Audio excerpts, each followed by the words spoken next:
क्या हुआ? इन्वेस्टिंग सीखना है? आप ना बहुत लकी हो। कुछ साल पहले जब मैंने इन्वेस्टिंग शुरू की थी ना, तो मेरे पास बस बुक्स और मैगजीन्स होती थी, लेकिन आप इस तरह के वीडियोस से सीख सकते हो। Welcome to our new series learn with Upstox. अब आप चाहे स्टॉक्स में इन्वेस्ट करना चाहते हो, म्यूचुअल फंड्स में, गोल्ड में, आईपीओज में या रियल एस्टेट में, हम ना आपको सब कुछ बहुत सिंपल तरीके से एक्सप्लेन करने वाले हैं। तो चलिए शुरू करते हैं। और आज के इस वीडियो में हम ना जितने भी पॉपुलर इन्वेस्टमेंट ऑप्शंस हैं उनको डिस्कस करने वाले हैं। किसी ने सच ही कहा है, wealth is not built by saving, it is built by compounding. अक्सर हम लोग सोचते हैं कि काश अपने सेविंग्स अकाउंट में या कैश के रूप में कुछ बचत कर लेते हैं जो बुरे वक्त में या रिटायरमेंट में काम आएगी, लेकिन हम लोग ये अक्सर भूल जाते हैं कि पैसों को कैश के फॉर्म में सेव करने से ना उनकी वैल्यू कम हो जाती है। ये इन्फ्लेशन की वजह से होता है, जब चीजों के दाम महंगे हो जाते हैं। इसको ऐसे समझिए कि 2002 में जो चीजें आपको 1000 रुपए के अंदर खरीद सकते थे, क्या वही चीज आप आज उसी प्राइस में खरीद सकते हैं क्या? नहीं ना। इसलिए हमको पैसों को इन्वेस्ट करने की जरूरत है ताकि हम रिटायरमेंट के लिए रेडी हो सके और अपने फ्यूचर गोल्स को पूरा कर सके। अगर आपको यह ऑप्शन दिया जाए कि या तो आप अभी के अभी 10 लाख ले लो या फिर 1 पैसा ले लो जो हर दिन डबल होगा टिल 31 डेज, अब बताइए आप कौन सा चूज करेंगे? हमने ना बचपन में 2 टाइप के इंटरेस्ट कैलकुलेशन पढ़े थे, एक था सिंपल इंटरेस्ट और एक कंपाउंड इंटरेस्ट। सिंपल इंटरेस्ट समझने में भी और फॉर्मूला नोट करने में भी काफी इजी होता था, और वहीं कंपाउंड इंटरेस्ट काफी डिफिकल्ट। पर हमेशा से जो चीजें डिफिकल्ट लगती हैं वही चीजें एंड में अच्छा रिजल्ट देती हैं। कैसे? तो आइए समझते हैं एक इंपॉर्टेंट कंसेप्ट को जो मैजिक की तरह काम करता है, पावर ऑफ कंपाउंडिंग। तो अगर आपने 10 लाख रुपए लम सम चूज किया होता तो आपका ना 90 लाख का लॉस हो गया होता, और अगर आप 1 पैसे को जो कि हर दिन डबल होगा टिल 31 डेज के ऑप्शन को चूज करते तो आप करोड़पति बन जाते। जी हां, सही सुना आपने। चलिए समझते हैं ये कैसे होता है। तो जैसा कि आप इस टेबल से देख सकते हैं कि डे 1 पे 1 पैसा है और वो हर दिन डबल हो रहा है, तो डे 5 तक आपके पास 16 पैसा हो गया है। डे 10 पे ये अमाउंट बढ़ के 5 रुपए हो गया। डे 15 पे ये 160 रुपीज हो गया। डे 20 पे ये 5000 रुपीज से ज्यादा हो गया। डे 25 पे अब आपके पास 1.5 लाख रुपए से ज्यादा है, और फाइनली 31st डे पे मैजिकली आपके पास अब 1 करोड़ रुपए है। शॉकिंग ना? जब पहली बार मैंने ये देखा था ना, मुझे बहुत शॉक लगा था। हमारी ना साइकोलॉजी ही ऐसी रहती है कि हम 10 लाख रुपए सुन के ये सोचते हैं कि ये एक बड़ा अमाउंट है और इसके बदले आपको सिर्फ 1 पैसा दिया जा रहा था सेम डे पे। बट हमने ये ध्यान नहीं दिया कि 1 पैसा हर दिन डबल होगा तो कितना अमाउंट एंड तक इकट्ठा हो जाएगा। तो यही होता है power of compounding. Simple language में बात की जाए तो जो भी आपका प्रिंसिपल अमाउंट होता है उस पे तो इंटरेस्ट मिलता ही है, वो इंटरेस्ट कहीं नहीं जाने वाला, बट कंपाउंडिंग में ना आपको इंटरेस्ट पे भी इंटरेस्ट मिलता है। तो पावर ऑफ कंपाउंडिंग हमें रिजल्ट तो अच्छा देता है, बट उसके बदले वो आपसे कुछ मांगता भी है। पता है वो आपसे क्या मांगता है? वो आपसे मांगता है पेशेंस। यानी कि ये स्ट्रैटेजी तभी वर्क करेगी जब आप लॉन्ग टर्म के लिए इन्वेस्टेड रहेंगे। जैसे कि आप ये टेबल से देखेंगे तो फर्स्ट 10 डेज में अमाउंट सिर्फ 5 रुपए तक पहुंचा था, लेकिन 20th डे वो अमाउंट 5000 हो गया। 25th डे में वो 1 लाख हुआ, लेकिन आखिरी 6 दिनों में वो 1.5 लाख से सीधा 1 करोड़ हो गया। तो सपोज आपने स्टार्टिंग डेज में ही सोच लिया कि ये तो सिर्फ अभी तक 100 रुपए ही हुआ है, या फिर ये सोच लिया कि 25 डेज हो गए फिर भी ये अभी सिर्फ 1.5 लाख ही हुआ है, और आपने वहीं उसी दिन 25th डे पे विड्रॉ कर लिया होता तो आपको 1.5 लाख मिलते, जो अगले 6 दिनों में 1 करोड़ होने वाले थे।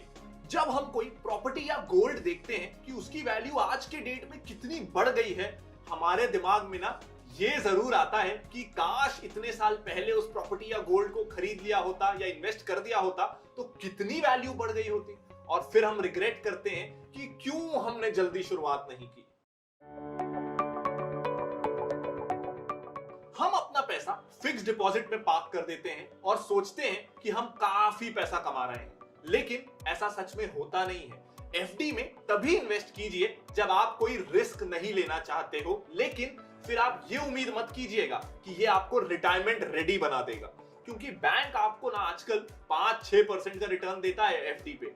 अब उतना तो इन्फ्लेशन हो जाता है। तो इससे ना एक चीज तो समझ में आ जाती है कि एफडी आपको लंबे समय में कोई खास रिटर्न देने वाला नहीं है। दूसरा, अगर आप अपनी एफडी को मैच्योर होने से पहले रिडीम कर लेते हैं ना, तो पेनल्टी के रूप में आपका जो भी कमाया हुआ इंटरेस्ट होता है वो भी चले जाता है। यानी अगर मेरी 12,000 रुपए की एफडी अगले 5 साल में मैच्योर होने पर मुझे 16,000 रुपए देने वाली थी, और अगर मैंने उसे 3 साल में ही रिडीम कर लिया तो मुझे मेरे 12,000 रुपए ही वापस मिलेंगे, ना कि उस पे कमाया हुआ कोई इंटरेस्ट। तो अब आइए देखते हैं अगले एसेट क्लास गोल्ड की तरफ और जानते हैं कि वो कैसे बाकी एसेट क्लासेस से थोड़ा सा अलग है।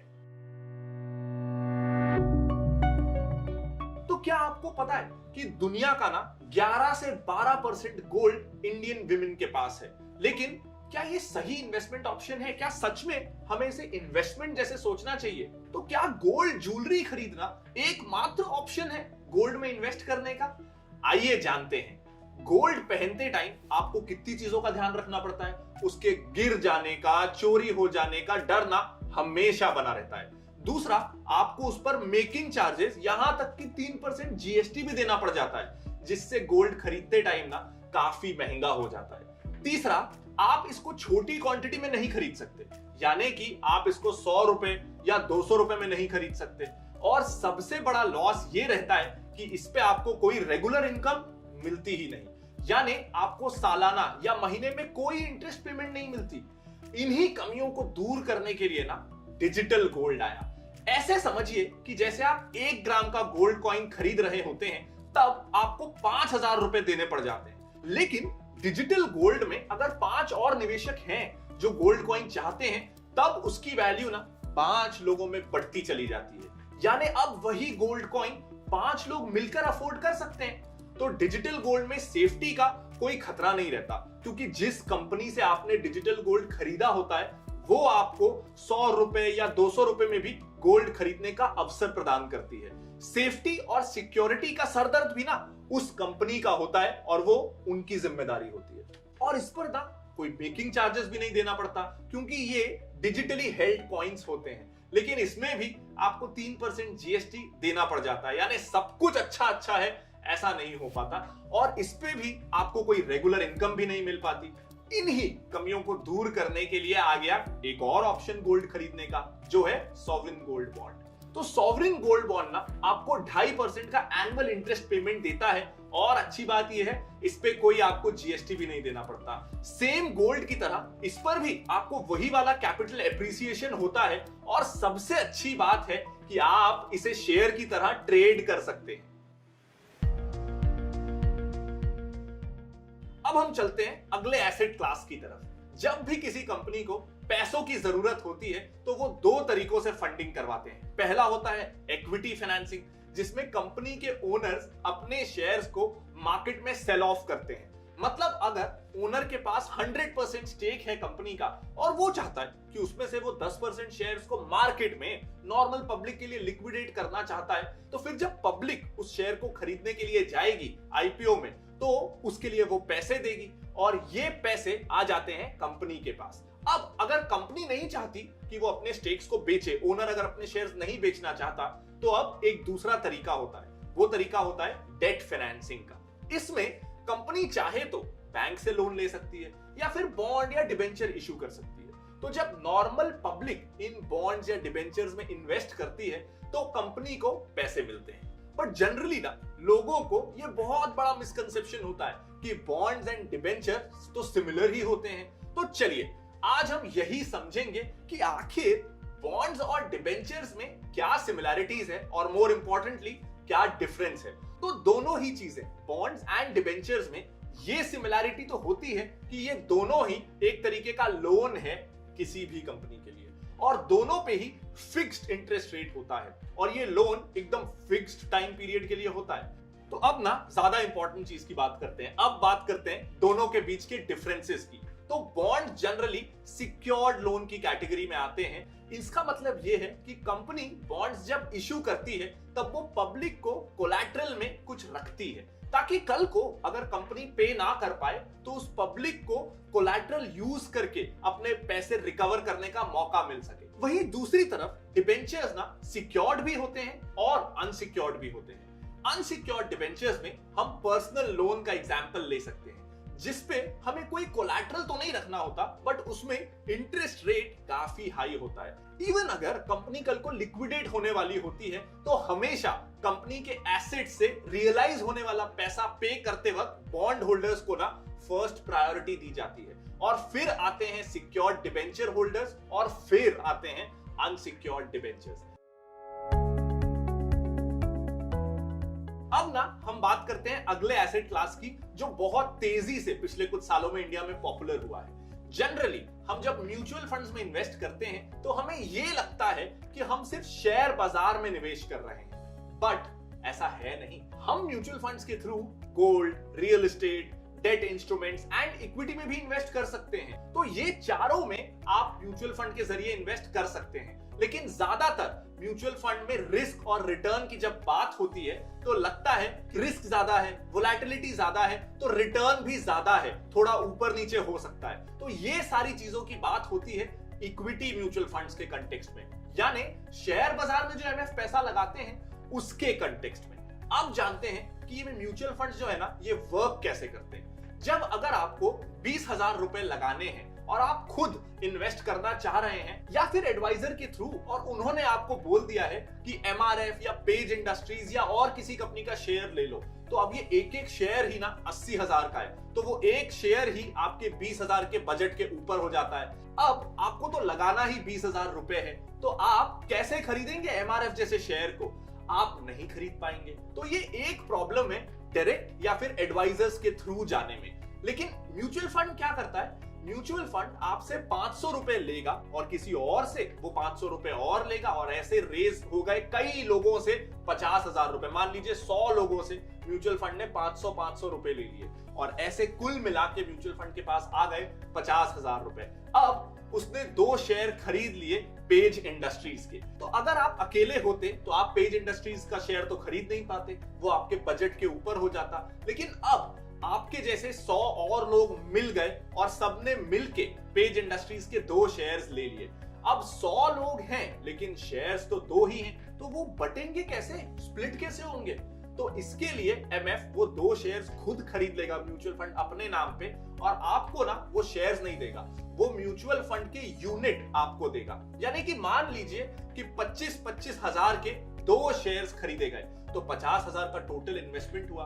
अब 100 लोगों ने वो पैसा लगाया था, तो आपको वो फंड 500 रुपए का एक एक म्यूचुअल फंड यूनिट दे देगा, ताकि आप सब कलेक्टिवली मिलके वो 2 शेयर्स के को होल्डर्स या को ओनर्स बन जाए। तो म्यूचुअल फंड ये काम करता है कि थोड़े पैसों में आपको ज्यादा कंपनी में इन्वेस्ट करने का मौका देता है, जो आप डायरेक्ट अगर इन्वेस्ट करते ना तो आप नहीं कर पाते। अब ये म्यूचुअल फंड करता कैसे है? वो ना एक फंड मैनेजमेंट कंपनी बनाता है जिसे एएमसी कहा जाता है। वो कंपनी एक फंड को लॉन्च करती है, फिर लोगों से पैसे मंगाती है कि मान लीजिए उन्होंने एक मल्टी कैप फंड लॉन्च किया है, तो ये फंड हर तरह की छोटी और बड़ी हर टाइप की कंपनी में इन्वेस्ट करेगा। तो हमारे पास ये एक्सपर्ट्स हैं जो आपका पैसा मैनेज करेंगे, इनका ये ट्रैक रिकॉर्ड है। हम आपको ये विश्वास दिलाते हैं कि हम एक अच्छा रिटर्न देंगे, और इस तरह की बहुत सारी बातें की जाती हैं। फिर जो भी लोग इंटरेस्टेड होंगे, आपके मेरे जैसे और बहुत सारे लोग, कोई 500 लगाएगा, कोई 1000 लगाएगा, कोई 20,000 लगाएगा, और इस तरीके से एएमसी के पास पैसा इकट्ठा होता चला जाएगा। तो ऐसा करके जितना पैसा इकट्ठा हुआ उसे कहते हैं AUM, यानी कि एसेट्स अंडर मैनेजमेंट। तो एसेट्स अंडर मैनेजमेंट यानी कि टोटल पैसा। तो मान लीजिए अब की बार आपने 2,000 सबसे लिए और टोटल 50 लोग थे, तो अब टोटल AUM हो गया 1 लाख का।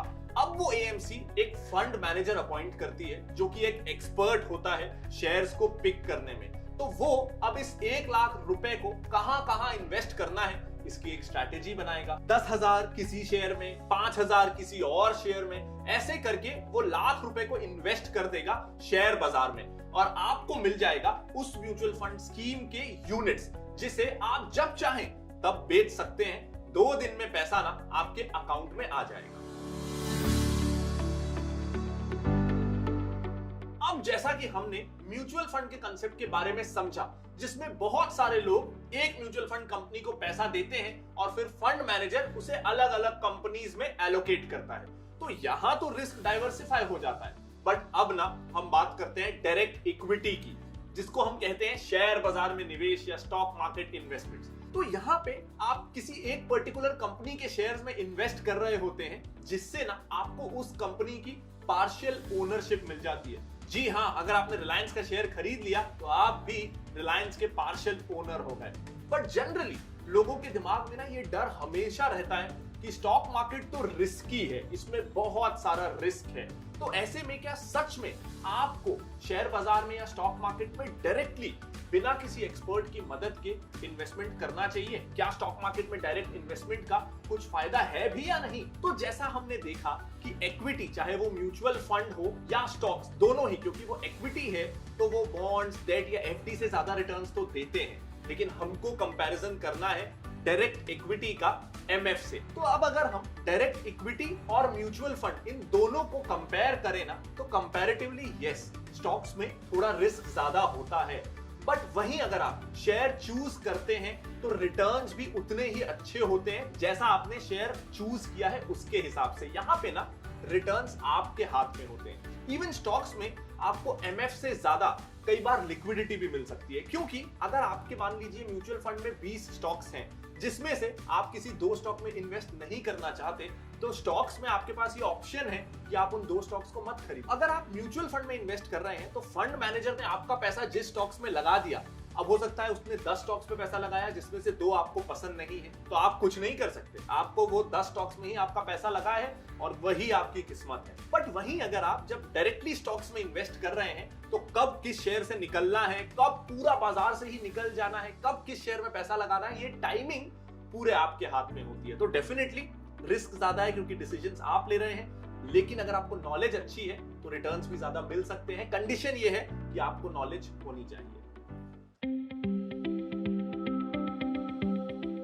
अब बात करते हैं रियल एस्टेट की।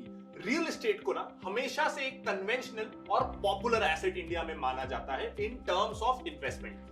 अगर आप कोई घर खरीदते हैं तो डेफिनेटली उसकी वैल्यू टाइम के साथ तो बढ़ेगी ही, और साथ ही आपको रेंटल इनकम भी मिल सकती है। बट हिस्टोरिकली देखा जाए ना तो रियल एस्टेट ने 9 to 10% का ही रिटर्न दिया है पर ईयर। इसके साथ इसमें 2 मेजर प्रॉब्लम्स भी हैं। फर्स्ट ऑफ ऑल, आप अपनी स्मॉल सेविंग्स जो है उसे यूज नहीं कर सकते। आपको अमाउंट लैक्स में या करोड़ में रिक्वायर्ड होगा। इसके साथ रियल एस्टेट में आपको लिक्विडिटी की प्रॉब्लम आती है, यानी कभी आपको बेचना हो तो महीनों लग जाते हैं। ऐसा नहीं है कि आज सोचा और कल बेच दिया, आपको महीनों लगेंगे एक बायर ढूंढने में, और अगर लैंड कहीं रिमोट जगह पे है ना तो फिर भूल ही जाइए। बट उस घर का क्या जिसमें आप रहते हो, जिसे आप अपनी पर्सनल कैपिटल का पार्ट मानते हो, तो क्या महंगा घर खरीदने से आपकी पर्सनल कैपिटल इंक्रीज हो जाएगी? घर को कुछ लोग एसेट मानते हैं, वहीं कुछ लोग लायबिलिटी, क्योंकि अगर आप खुद के घर में रह रहे हो तो डेफिनेटली आप रेंट सेव कर रहे हो, जिससे कैश आउटफ्लो नहीं हो रहा है, और इवन आप घर से रेंटल इनकम जनरेट कर सकते हो या घर को मॉर्गेज रख के लोन ले सकते हैं। बट वहीं घर लायबिलिटी भी हो सकती है, क्योंकि कैश आउटफ्लो हो रहा हो अगर in terms of maintenance, repair charges, taxes, insurance, interest, loan, सांस चली गई, इतने सारे एक्सपेंसेस होते हैं घर लेने पे। इंडिया में ना लेकिन हमेशा से लैंड और हाउसिंग फैसिलिटी की स्कैर्सिटी रही है, क्योंकि पॉपुलेशन हमेशा बढ़ती रही, पॉपुलेशन काफी ज्यादा है, तो इसलिए उसकी वैल्यू रियल एस्टेट की इंक्रीज होगी विद टाइम। बट आज की डेट में जब आप रियल एस्टेट बाय करते हो, वो बहुत सी एमिनिटीज के साथ आता है, जैसे कि क्लब, गार्डन, पूल, ये जो आजकल वर्ल्ड कॉलोनीज हैं उनमें। तो इसका ये मतलब है कि आप सिर्फ घर नहीं ले रहे हो, आप एक एक्सपीरियंस बाय कर रहे हो। अब आपका घर लैंड बिल्डिंग से काफी अलग हो जाता है क्योंकि आप तो ये एक्सपीरियंस बाय कर रहे हो। तो ये जो एक्सपीरियंस आप बाय कर रहे हो अपने रियल एस्टेट इन्वेस्टमेंट के साथ, वो इन्वेस्टमेंट नहीं है, वो एक्सपेंडिचर है। तो जितना ज्यादा आप एमिनिटीज ऐड करते जाओगे उतना एक्सपेंसिव आपका घर होगा और इनडायरेक्टली आपका मंथली एक्सपेंस ना बढ़ता चला जाएगा। तो ऐसे केस में आप जो घर में रह रहे हो वो एक ट्रू एसेट है ऐसा हम नहीं कह सकते, वो इन्वेस्टमेंट नहीं है। तो आई होप कि ये बेसिक्स ऑफ इन्वेस्टिंग वाली वीडियो आपको पसंद आई होगी। अगर हाँ तो इस वीडियो को लाइक जरूर कर दीजिएगा और अपने दोस्तों के साथ शेयर करना बिल्कुल मत भूलिएगा। कोई अगर डाउट है तो आप कमेंट करके उसे पूछ भी सकते हैं। साथ ही आप इस चैनल को सब्सक्राइब कर लीजिएगा ताकि अपस्टॉक्स की तरफ से इस तरह की और नॉलेजेबल वीडियोस का नोटिफिकेशन आपको मिलता रहे। Thank you.